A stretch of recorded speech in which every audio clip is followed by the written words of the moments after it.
Hello friends, what's up. My name is Navjot Kaur और मैं अपने चैनल लक्ष्य कॉमर्स पे लेके आई हूँ यूजीसी नेट पेपर 2 कॉमर्स का एक सब्जेक्ट जो कि है फाइनेंशियल मैनेजमेंट और बिजनेस फाइनेंस। तो इस वीडियो में हम डिस्कस करने वाले हैं scope and sources of finance. First is meaning of financial management. सबसे पहले फाइनेंस क्या है? Finance is the life blood of an enterprise. किसी भी बिजनेस को रन करने के लिए सबसे एसेंशियल पार्ट क्या है? फाइनेंस। अगर मान लीजिए कोई बिजनेस है, मान लीजिए आप एक बिजनेस स्टार्ट करने वाले हैं, राइट? कोई भी छोटा सा बिजनेस, सबसे पहली चीज़ क्या है कि आपके पास उस बिज़नेस को स्टार्ट करने के लिए पैसा होना चाहिए, कैपिटल चाहिए, राइट? चलो ये तो हो गई न्यू बिज़नेस की बात। अगर ऑलरेडी एग्जिस्टिंग बिजनेस है, उसको भी रन करने के लिए क्या चाहिए? फाइनेंस चाहिए। तो उसी फाइनेंस को कैसे मैनेज करना है ये हम फाइनेंशियल मैनेजमेंट में समझेंगे। तो फाइनेंस आपको पता चल गया। और मैनेजमेंट क्या है? Management is an art of science of getting thing done through others. तो ये मैनेजमेंट की डेफिनेशन है। तो जब हम फाइनेंस को मैनेज करेंगे तो वो कहलाएगा फाइनेंशियल मैनेजमेंट। यहाँ पे एक ऑथर की डेफिनेशन भी है कि financial management deals with the procurement of funds. मतलब फंड्स को अरेंज कैसे करना है, कि हम कहाँ से अरेंज करेंगे। मतलब मेरे को बिजनेस में फ़ंड्स की ज़रूरत है, तो मैं फ़ंड्स कहाँ से अरेंज करूँगी? या तो मैं फ़ंड्स अरेंज कर सकती हूँ इक्विटी से, या मेरे अगर तो मेरा एग्जिस्टिंग बिजनेस है, मान लीजिए मेरा बिजनेस ऑलरेडी काफ़ी सालों से चल रहा है, तो मैं अब मेरे पास कुछ रिजर्व्स और रिटेन्ड अर्निंग्स होंगी, तो मैं उस रिटेन्ड अर्निंग को अपने बिजनेस में यूज़ कर सकती हूँ। अगर मेरा न्यू बिजनेस सेटअप है तो मैं रिटेन्ड अर्निंग नहीं यूज़ कर पाऊँगी, मैं इक्विटी, डिबेंचर या प्रेफरेंस से पैसा अरेंज कर सकती हूँ, राइट? तो और इसके बाद जब आपने पैसा अरेंज कर लिया, उसका effective utilization in the business, उसको कैसे यूटिलाइज़ करेंगे आप बिज़नेस में, बिज़नेस को रन करने के लिए आप पैसे को कैसे यूटिलाइज़ करेंगे, ये सारी चीज़ें हम समझेंगे फाइनेंशियल मैनेजमेंट में। तो दो चीज़ें हम पढ़ेंगे। तो फाइनेंशियल मैनेजमेंट में आप दो चीज़ों से डील करेंगे। पैसा अरेंज कैसे करना है, एंड देन उसको यूटिलाइज कैसे करना है। अरेंज एंड यूटिलाइज तो दो चीज़ें हैं, अरेंज एंड उसको यूटिलाइज। दो चीज़ें आपको करनी है। तो आपने अरेंज करना है पैसे को, यूटिलाइज करना है, दो ही चीज़ें हैं फाइनेंशियल मैनेजमेंट में। नेक्स्ट अब हम समझेंगे scope and sources of finance. तो क्या स्कोप है फाइनेंशियल मैनेजमेंट का? तो हम स्कोप को समझेंगे कि जो फाइनेंशियल मैनेजमेंट है वो ओवरऑल मैनेजमेंट का एक पार्ट है। मतलब हम मैनेजमेंट को पढ़ते हैं तो मैनेजमेंट का ही हिस्सा है कि हमें फाइनेंस को भी मैनेज करना है। जब हम ह्यूमन को मैनेज करते हैं तो वो ह्यूमन रिसोर्स है, राइट? जब हम कॉस्ट को मैनेज करते हैं तो वो कॉस्ट मैनेजमेंट है, राइट? तो इसी तरह फाइनेंशियल मैनेजमेंट भी मैनेजमेंट का ही पार्ट है और इंटेग्रल पार्ट है। तो अभी हम इसके स्कोप को स्टडी करेंगे। तो स्कोप क्या है? सबसे पहले है फाइनेंशियल मैनेजमेंट एंड इकोनॉमिक्स। तो फाइनेंशियल मैनेजमेंट में और इकोनॉमिक्स कैसे यूज़ होती है? इकोनॉमिक्स की कैटेगराइजेशन हम माइक्रो और मैक्रो में करते हैं, राइट? तो इकोनॉमिक के बहुत सारे कॉन्सेप्ट, लाइक हम डिस्काउंटिंग करना, उसके बाद money value discount factor, economic order quantity, ये सारे कॉन्सेप्ट इकोनॉमिक्स के हम कहाँ यूज़ करते हैं? फाइनेंशियल मैनेजमेंट में। सबसे ज़्यादा आपको जो कॉन्सेप्ट दिखने वाला है वो है money value discount factor. Money value discount factor, ये किसका कॉन्सेप्ट है? ये है तो इकोनॉमिक्स का कॉन्सेप्ट, लेकिन आपको फाइनेंशियल मैनेजमेंट में मिलेगा।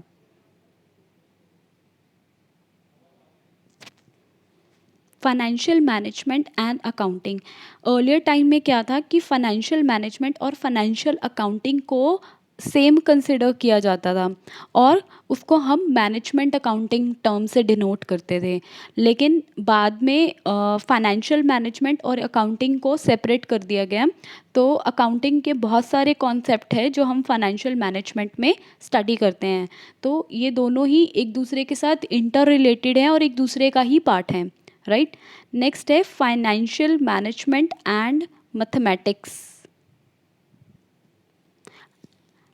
तो फाइनेंशियल मैनेजमेंट और मैथमेटिक्स का क्या रिलेशन है, अभी हम आगे चैप्टर्स में पढ़ेंगे। कॉस्ट ऑफ कैपिटल, हम कॉस्ट को कैलकुलेट करेंगे, टोटल करेंगे, माइनस करेंगे, सब्ट्रैक्ट करेंगे, ऐड करेंगे, राइट। उसके बाद डिविडेंड, डिविडेंड कि total dividend, paid dividend.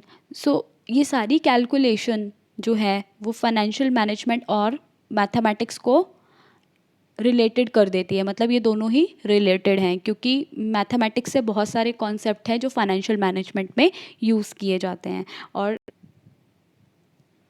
Financial management and production management, यहाँ पे मैनेजमेंट आएगा। तो फाइनेंशियल मैनेजमेंट और प्रोडक्शन मैनेजमेंट कैसे एक दूसरे के साथ रिलेटेड है। देखिए, एक प्रोडक्शन मैनेजर है, प्रोडक्शन मैनेजर को प्रोडक्शन करनी है। प्रोडक्शन करने के लिए उसे क्या चाहिए होगा, रॉ मटेरियल, मशीनरी, इनपुट्स। तो वो इनपुट कैसे आएंगे, अगर उनको इन सब चीज़ों को एक्वायर करना है। इन सब चीज़ों की एक्विजिशन के लिए सबसे इम्पॉर्टेंट पार्ट है फाइनेंस। सो प्रोडक्शन और फाइनेंशियल मैनेजमेंट दोनों इंटर रिलेटेड है, right. Financial management and marketing, अब चीज़ें प्रोडक्ट बन चुके हैं, राइट, तो उनको मार्केट में लॉन्च करना है, मार्केट में सेल करना है, तो प्रमोशनल टेक्निक यूज़ करनी है। मार्केटिंग के लिए भी हमें सेपरेट फाइनेंस चाहिए होगा, अलग से एलोकेशन चाहिए होगी फाइनेंस की। तो फाइनेंशियल मैनेजमेंट और मार्केटिंग इस तरीके से रिलेटेड है कि फाइनेंस का कुछ पोर्शन मार्केटिंग एक्टिविटीज़ में यूज़ किया जाता है, राइट। चीज़ों को खरीदने में भी फाइनेंस यूज़ होता है और मार्केटिंग एक्टिविटीज़ में भी फाइनेंस यूज़ होगा। नेक्स्ट है financial management and human resource. जब कोई ऑर्गेनाइजेशन में कोई न्यू पर्सन ज्वाइन करता है तो वो भी कंपनी की कॉस्ट होती है, राइट। जैसे कि कोई पर्सन बाहर से आता है तो बाहर से रिक्रूटमेंट एजेंसी उनकी हेल्प कर रही है, तो कंपनीज़ को रिक्रूटमेंट एजेंसी को कुछ पैसे देने पड़ते हैं, हायरिंग कॉस्ट पे करनी पड़ती है। उसके अलावा जब न्यू कैंडिडेट सेलेक्ट होता है तो उसका बैकग्राउंड चेक होता है, तो हायरिंग कॉस्ट जो लगती है वो भी कंपनी का क्या, कहाँ से वो पोर्शन एलोकेट होगा, फाइनेंशियल मैनेजमेंट से ही। वो फाइनेंस ही हेल्पफुल रहेगा ह्यूमन रिसोर्स को एक्वायर करने में, राइट। प्रोडक्शन, तो अभी हमने समझा स्कोप क्या था फाइनेंशियल मैनेजमेंट का। अब हम डिस्कस करेंगे सोर्सेज ऑफ फाइनेंस, कि आप फाइनेंस कहाँ कहाँ से अरेंज कर सकते हैं। मैंने अभी आपको डेफिनेशन में बताया कि financial management is related to procurement of funds. तो वो फंड्स कहाँ से आएंगे, राइट। तो वो फंड्स हो सकते हैं based on the period, based on ownership, based on source of generation and based in the mode of finance, right. तो ये 4 सोर्सेज हैं जहाँ से फाइनेंस अरेंज कर सकते हैं, राइट। तो वन बाय वन डिस्कस करेंगे। सबसे पहले है बेस्ड ऑन पीरियड। तो बेस्ड ऑन पीरियड में लॉन्ग टर्म और शॉर्ट टर्म दो तरह का पीरियड है। तो अगर आपको लॉन्ग टर्म पर्पस के लिए फाइनेंस चाहिए तो लॉन्ग टर्म सोर्सेज हैं, और अगर आपको शॉर्ट टर्म पर्पस के लिए यानी कैपिटल, वर्किंग कैपिटल नीड्स के लिए फाइनेंस चाहिए तो वो शॉर्ट टर्म सोर्सेज से फाइनेंस आप अरेंज कर सकते हैं। तो लॉन्ग टर्म सोर्सेज में जो फाइनेंस होगा उसको हम मोबिलाइज करेंगे लार्ज अमाउंट से, राइट। और जो हम शॉर्ट टर्म सोर्सेज से फाइनेंस जनरेट करेंगे वो लोन्स एंड एडवांसेस, लाइक आप शॉर्ट टर्म पर्पसेस के लिए ही एक्वायर करोगे। इसको रिपेबल करना होता है मोर, इसका जो टाइम ड्यूरेशन रहता है वो मोर देन 5 ईयर होता है, 5 ईयर, 10 ईयर, 20 ईयर्स, राइट। और ये डे टू डे एक्सपेंसेस के लिए होता है, तो इसका जो टाइम ड्यूरेशन है वो हो सकता है 1 ईयर, 3 ईयर, राइट। तो वो हो गए शॉर्ट टर्म सोर्सेज।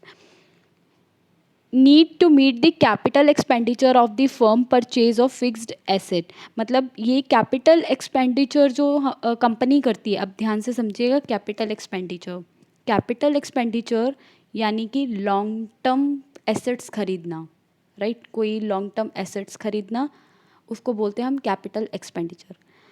तो ऐसे लॉन्ग टर्म एसेट्स में लॉन्ग टर्म एसेट को परचेज करने के लिए जो एक्सपेंडिचर किया जाता है उसको हम बोलते हैं कैपिटल एक्सपेंडिचर। और इस कैपिटल एक्सपेंडिचर की नीड को, इसको फाइनेंस करने के लिए हमें क्या चाहिए होता है, long term finance. Short term sources से हम कैपिटल एक्सपेंडिचर नीड्स को फुलफिल नहीं कर सकते, क्योंकि अगर आप एक एसेट परचेज़ करने जा रहे हो तो उसकी cost 5 crore, 10 crore, let's suppose 10 crore है। तो आप उसे शॉर्ट टर्म सोर्सेज, यानी कि अगर आप मशीनरी परचेज कर रहे हो 10 करोड़ की, तो आप उस विद इन 1 ईयर वो 10 करोड़ पे नहीं कर सकते। उसके लिए आपको टाइम ज़्यादा चाहिए उसकी रिपेबल के लिए, राइट। तो कैपिटल एक्सपेंडिचर डिसीजन के लिए जो फाइनेंस है वो लॉन्ग टर्म फाइनेंस से अरेंज होगा, लॉन्ग टर्म सोर्सेज से अरेंज होगा। तो लॉन्ग टर्म सोर्सेज क्या हुए यहाँ पे? Equity, debenture, preference share, long term loans and fix deposit, right. और शॉर्ट टर्म सोर्सेज क्या हो सकते हैं? लाइक बैंक क्रेडिट, आपने शॉर्ट टर्म के लिए बैंक से क्रेडिट ले लिया। Factoring, customer advances, public deposit, money market instruments like treasury bill, commercial bill, right. तो ये आपके मनी मार्केट इंस्ट्रूमेंट हो गए। तो ये आप यूटिलाइज कर सकते हैं और शॉर्ट टर्म नीड्स को फुलफिल कर सकते हैं। नेक्स्ट है बेस्ड ऑन दी ऑनरशिप। कुछ सोर्सेज होते हैं बेस्ड ऑन दी ऑनरशिप होते हैं, कुछ सोर्सेज होते हैं based on source of generation and based in mode of finance. तो based on ownership sources like share capital, retained earning and surplus and profit. और बोरोड मतलब जो हम अरेंज कर रहे हैं बाहर से, बोरो कर रहे हैं, उधार ले रहे हैं, राइट। तो हो गए debenture, bond, public deposit, loan from bank and financial institution. Based on the source of generation like internal sources, मेरे पास ऑलरेडी रिजर्व्स हैं, retained earning. Depreciation fund is like आपके पास एक मशीनरी है, आपको पता है 10 साल बाद वो मशीनरी आपकी किसी काम की नहीं रहेगी, तो 10 साल के बाद आपको 11वें साल या 12वें साल एक नई मशीनरी परचेज़ करनी पड़ेगी, या मेन 10वें साल ही आपको वो मशीनरी परचेज़ करनी पड़ेगी। तो उस टाइम पे एकदम से आप फाइनेंस अरेंज नहीं कर पाएंगे, तो आपने क्या किया, एक सेपरेट डेप्रिसिएशन फंड बनाया जिसमें आपने जितनी वैल्यू उस मशीनरी की डेप्रिशिएट हो रही है उतना कुछ प्रोपोर्शनेट अमाउंट उस फंड में आप इन्वेस्ट करते रहे, ताकि जब 10 साल बाद आपको नई मशीनरी खरीदनी है तो एकदम से आपके ऊपर बर्डन नहीं आएगा फाइनेंस अरेंज करने का। तो आप वो यूटिलाइज़ कर सकते हो, और सरप्लस अगर आपके पास है, राइट। और एक्सटर्नल सोर्सेज है, मान लीजिए आपने इस तरह आपका नया बिजनेस है, राइट। तो उस केस में आप इंटरनल सोर्सेज नहीं यूज़ कर सकते, तो उस केसेस में आप इक्विटी, डिबेंचर्स वगैरह को इशू करके मार्केट से पैसा रेज कर सकते हैं। नेक्स्ट है based in mode of finance. सबसे पहले है सिक्योरिटी फाइनेंस। सिक्योरिटी फाइनेंस क्या होता है कि जो फाइनेंस मोबिलाइज होता है थ्रू इशू ऑफ सिक्योरिटी, मतलब कुछ सिक्योरिटी लाइक अगर आप डिबेंचर्स इशू कर रहे हैं तो हो सकता है कि वो कुछ बदले में मोर्टगेज चाहते हो कि आप कुछ मोर्टगेज करें, तभी वो डिबेंचर लेने के लिए रेडी हुए हैं, राइट। आपको कुछ ना कुछ गिरवी रखना पड़ रहा है, आप बैंक के पास लोन लेने जाते हैं तो बैंक के पास आपको कुछ गिरवी रखना पड़ रहा है, तो वो क्या है, सिक्योरिटी फाइनेंस। और इसको ये जो है सिक्योरिटी फाइनेंस है, ये कैपिटल स्ट्रक्चर में काफ़ी इंपॉर्टेंट रोल प्ले करता है। नेक्स्ट इंटरनल फाइनेंस अभी मैंने डिस्कस किया है, retain earning, depreciation fund and surplus, and the last one is loans finance.